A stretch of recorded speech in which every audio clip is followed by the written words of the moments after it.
नमस्कार. शेतकऱ्यांसाठी महत्त्वाच्या ठळक बातम्यांमध्ये स्वागत.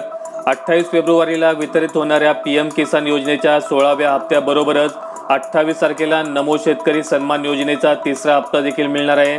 याकरिता 200 कोटी रुपये इतका निधी वितरित करण्याचा GR आज शासनाकडून काढण्यात आला.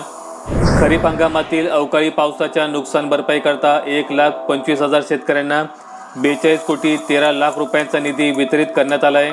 यामध्ये हवेली, खेड, आंबेगाव, जुन्नर, शिरूर, पुरंदर, दौंड, बारामती आणि इंदापूर या तालुक्यांचा समावेश आहे.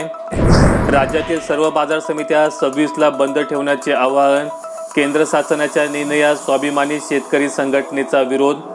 ही पीक पाणी नोंद केलेल्या शेतकऱ्यांनाच दुष्काळी सवलती. हातकणंगलेत 62 गावांच्या पीक पाणी याद्या पाठवण्याचा आदेश.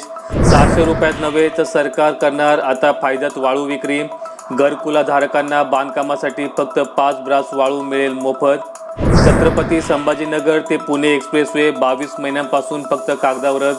फक्त अधिसूचना जारी. लोकसभा निवडणुकीनंतर ठोस निर्णय होणे शक्य.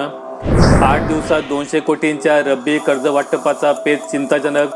वेळ संपत आला तरी निम्म्या शेतकऱ्यांना अजूनही कर्ज मिळालेले नाही. खेडमध्ये जलजीवनचे 350 कोटी पाण्यात. जुन्या जलवाहिन्या नव्या दाखवून ठेकेदारांनी लाटल्या सरकारी रकमा. नव्या हळदीला मिळाला 15,377 रुपये क्विंटलला भाव.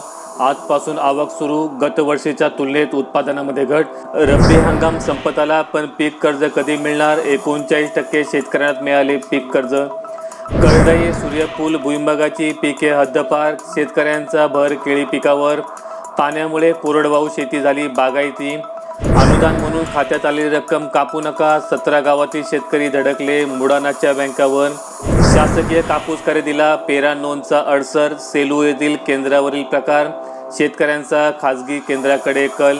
अशा दररोजच्या महत्त्वाच्या ठळक बातम्यांसाठी चॅनेलला सबस्क्राईब करा. धन्यवाद.